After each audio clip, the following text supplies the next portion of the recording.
Well, good afternoon. John Lloyd Green with you again, reporting from the Newcastle Showground. It's now mid-afternoon on day one of the show.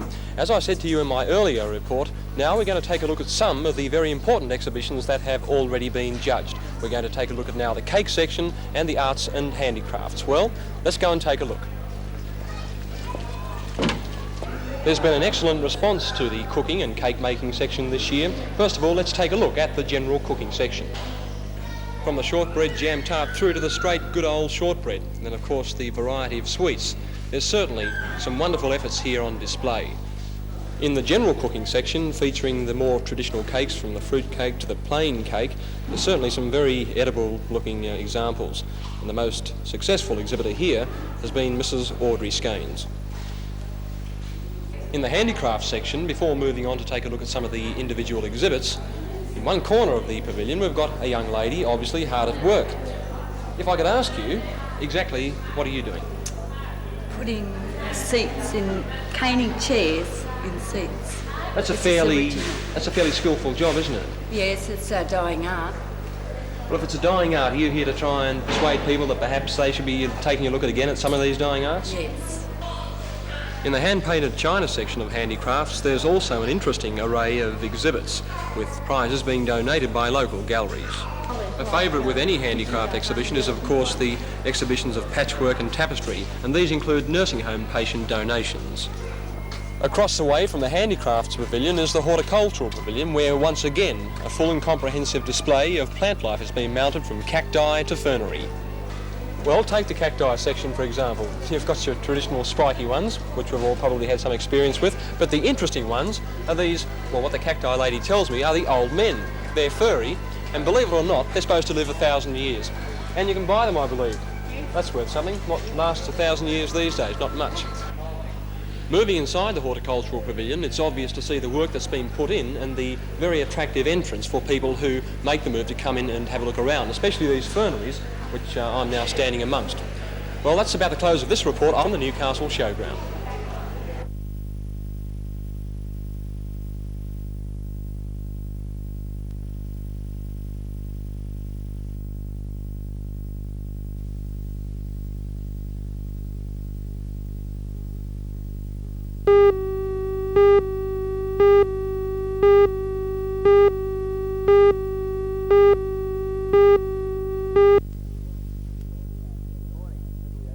Good morning. Heavily overcast out here at the moment. Storm clouds all along the coast. We are having some scattered showers also in this region. There were some storms overnight with small rainfall recordings around most of the suburbs in Newcastle. That rain didn't get far to the inland. Scone reporting only 1 millimetre up till 9 o'clock last night, and with a few further showers overnight. Looks like there's more rain in store for us today. We have very complex low pressure systems in Western Australia, and that's generating a lot of cloud moving towards New South Wales. And this unsettled weather looks like remaining with us even over the weekend. Around the beaches this morning it's a rather gloomy scene. Small waves, the wind from the southeast and choppy conditions, and it's not going to improve much during the day. The wind from the southeast is quite strong, conditions are very choppy and bumpy. The swell still from the east-northeast, but those waves now being buffeted by that wind and quite small, around 1.2, occasionally 1.5 metres, and at the moment looking unrideable for the board riders, and until this wind changes that situation won't change too much. For the swimmers this morning, aren't too many people up here at the beach. It's not that sort of weather, but if you'd like to go for a swim, take a little care. There are strong sweeps and bad rips at most of our city beaches, although those conditions will improve a little during the day as this wind does drop a little. As far as the weather's concerned today, that's not looking too good. The prospects aren't all that good at all. Mild to warm and humid with scattered showers and thunderstorms. Light winds inland, southeasterly winds at 20 to 40 kilometres per hour on the coast. Slight to moderate seas on a low to moderate swell. That swell may increase during the day with these strong winds. And the outlook for Friday, little change. Newcastle today heading for a top of 26 degrees, the same up in the valley at Scone, and Taree heading for a top of 30. High tide this morning was at 6:31, 1.7 metres. Low tide will be at 28 minutes past 1 this afternoon at 0.3 of a metre. Well, that's our look at the surf and weather. Not much of a day for the beach at all. Some beneficial rain along the coast. Unfortunately, it's not getting far to the inland. Hopefully we'll get some more rain to the inland during the weekend. There's a low pressure trough over central New South Wales at the moment. Scattered showers in that district, and they'll be moving towards the coast. We can just hope that they get a bit of rain in the inland. Have a great day. We'll be back again tomorrow morning.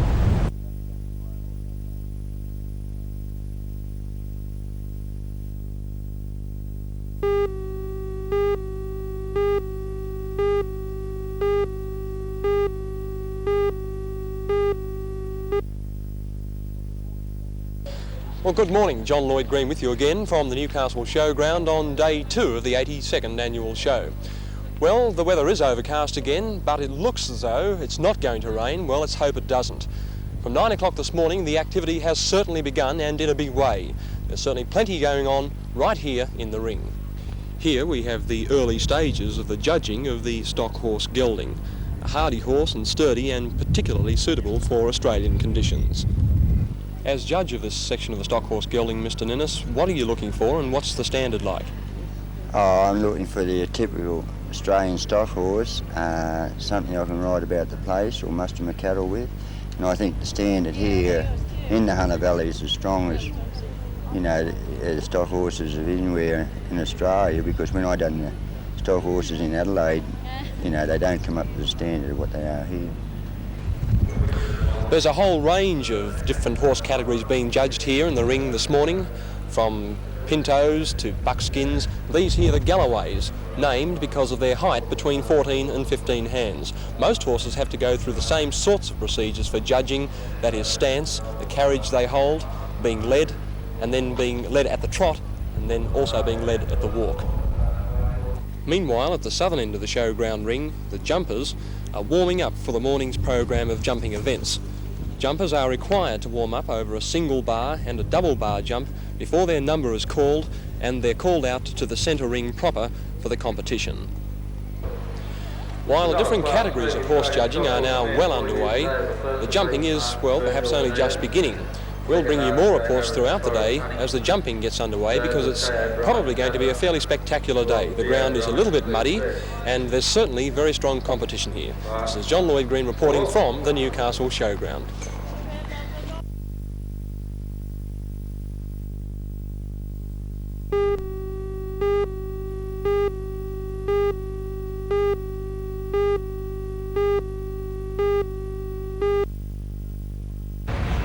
About 400 tradesmen employed at the dockyard called the 48-hour strike on Tuesday. They met at Connolly Park in Carrington this morning and voted to return to work. The dispute escalated earlier this week when a delegation of dockyard unions met with the Deputy Premier and Minister for Public Works, Jack Ferguson, in Sydney. Mr Ferguson told the delegates that subcontractors must be allowed on site if the yard is to tender. At first, the men feared their jobs were at stake, but this morning they backed down on their hardline attitude to subcontractors on the proviso that further talks are held. The main unions affected are the Building Workers Industrial Union, the AMWSU and the Electrical Trades Union. The men have asked the Trades Hall Council to step in and negotiate on their behalf. Further talks are still underway with management this evening, but the dockyard will not be making any comment before Monday. The problem is, tomorrow is the deadline for the submission of tenders for the $10 million ferry. Member for Waratah, Mr Sam Jones, was invited to today's meeting, and he'll be asking the state government to extend the deadline. The scene's changed from what they had before, where they were not wanting subcontractors in. They've modified their approach, and I can't see why the government can't accept what's put in by the time they're closed and then ask for fresh tenders. There's not much difference in that and calling or deferring the date. So, if the tender is submitted, and if the government accepts the late submission from the dockyard, Mr Jim Kelly, the manager, is said to have told union leaders that he thought the dockyard had a 60-40 chance of winning the contract. Carrington Slipways will be submitting a tender on time tomorrow. A spokesman for the company said today that the ferry was an important job on the shipbuilding scene and that Carrington Slipways was keen to get the job.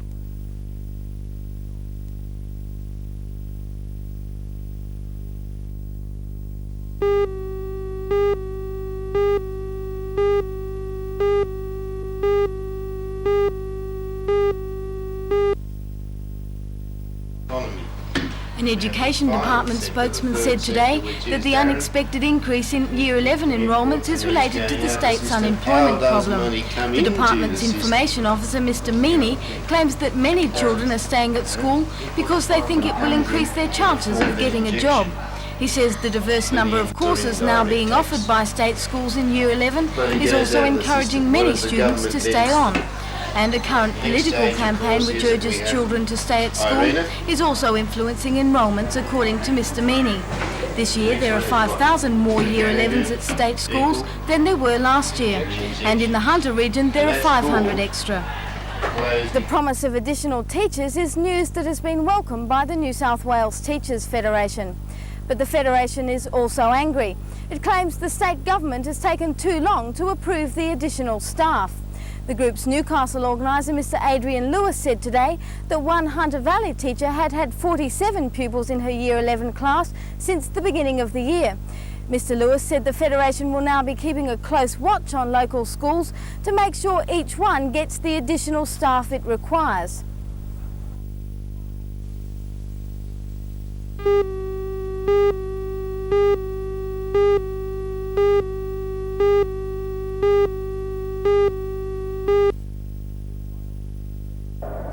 Wales, in red, took the lead after only 14 minutes through Ian Rush, the prolific Liverpool striker. England struggled to get back into the match, but equalised 6 minutes from half-time when Terry Butcher was left unmarked at the far post. England looked the more likely of the teams to score in the second half, and 11 minutes from time, Phil Neal hit the winner from the penalty spot. And now to skiing, and Andres Wenzel of Liechtenstein today scored his first World Cup ski victory since 1980, winning a slalom in which favourites Ingemar Stenmark of Sweden and Phil Mayer of the United States fell in the first run. The win lifted Wenzel to third place in the overall World Cup with 164 points, behind Mayer, who was on 198, and Stenmark on 167. Wenzel clocked 2-run aggregate of 1 minute 40.48 seconds to win from Sweden's Stig Strand and Yugoslav's Bjorn Grisels.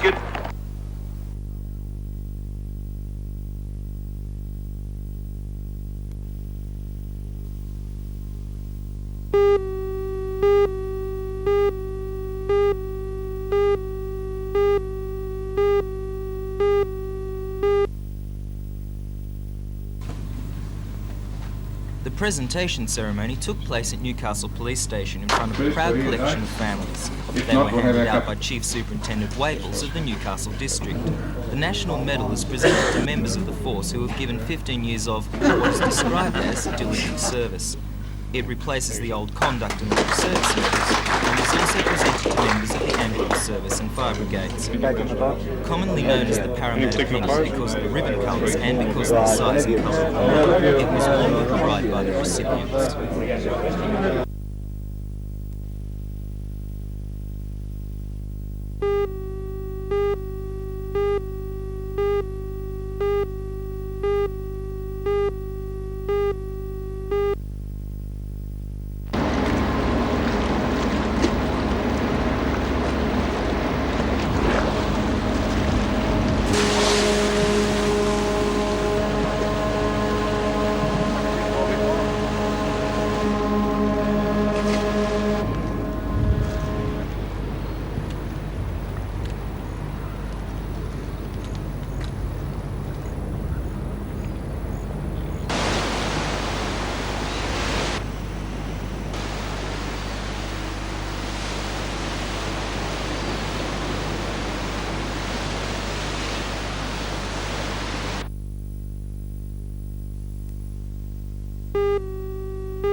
Based in Augusta, Georgia, the Merry Brick Company holds about 6% of the United States building brick market.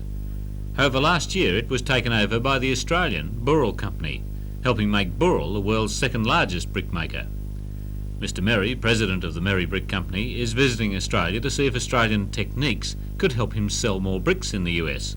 And he's been particularly impressed by Newcastle's building centre and the display village concept used widely in Australia.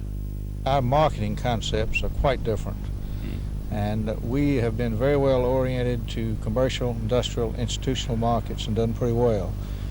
We believe in some respect we have maybe ignored the home builder, and Australia is very prominent in that field, and that's what I'm here to try and see how they approach that home builder.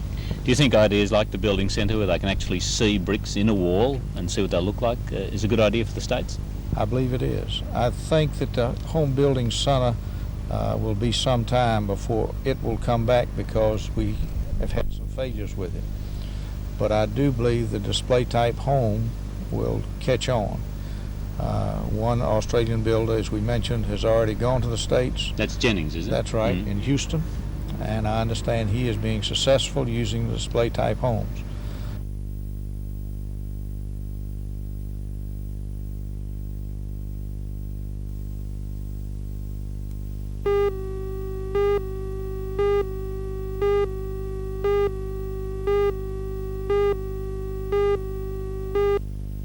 Yeah, that's right, Mike. The team comprises of Stuart McAway, myself, Ryan Dick, and brother, players from last year's team, plus the better players from the A grade around Newcastle. The team comprises of basically Newcastle guys that have come to Newcastle for work situations if they're not born and bred here, plus 2 Americans, Jim Bateman and Rusty Whitmarsh. Steve, something that does worry me about the Hunters' side is the lack of height. Now, that'll be a problem in this standard of basketball this year, but we'll overcome that with a lot of speed and determination that we possess in the team. Parramatta played Newcastle in a match here. That was the Newcastle Kern Falcons last weekend. They showed some pretty good form. Yeah, Parramatta kept with them with the first 30 points until Newcastle brought on the zone press, which sort of wiped Parramatta off the boards. They are a big side and they're very good shooters from the outside as they shot with Falcons before the Falcons put on the press. Obviously pretty confident for Saturday night? Yeah, basically, yeah. It'll be our first game, so it's going to be a hard one.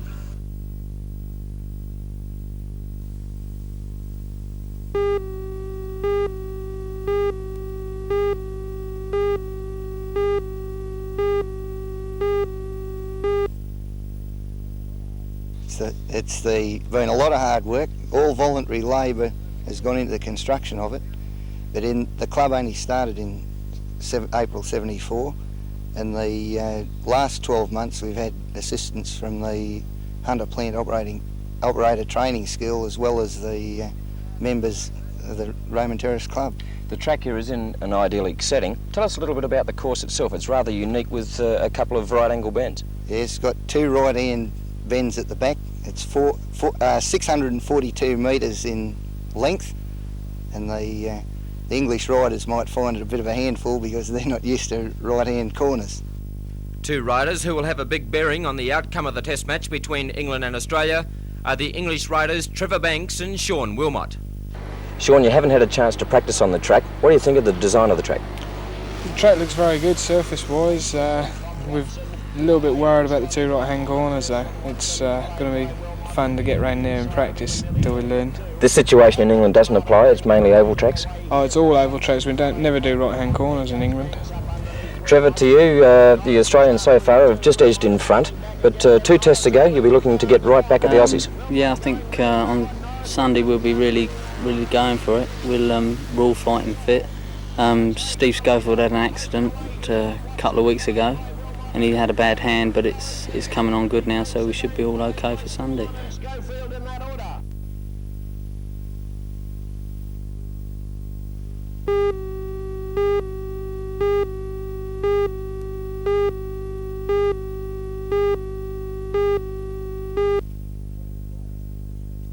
And this week they clash with the Canberra Arrows as they defend the Prime Minister's Cup.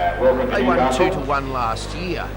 The Cup, a no-holds-bar contest between the 2 cities, has developed into a great way to start the season proper. Coach Ken Kaiser has a fitness test scheduled for tomorrow morning involving defenders Howard Trajinic and new boy Gary Watson. But if they are fit, the team that will take the field will be in goals Clint Gosling. The defenders Ralph Mayer, Peter Burke, Gary Watson and Howie Trajinic. In the midfield, Ian Buckley, Craig Mason, Jason Kalski and David Jones, with the strikers Bob Mountford and David Lowe. On the reserve bench, Nigel Drysdale, Bernard Kirby, Brett Gemmell, Mike Bugard and Brett Cowboy. Should be a great game.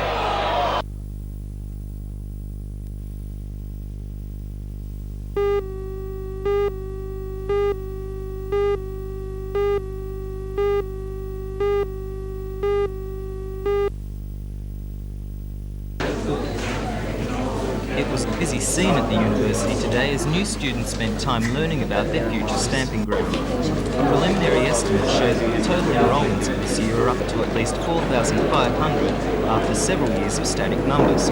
That compares to about 4,200 students, full and part-time, last year. Deputy Chairman of the University Senate, Professor Michael Carter, said there were many probable reasons for the rise, the most important of which was the recent sharp increase in unemployment. Professor Carter pointed out that full-time enrolments have risen whilst part-time enrolments are on decline. There has also been a rekindling of interest in career-oriented sciences. Next week will be Orientation Week at the university with a wide range of speakers and entertainments on show.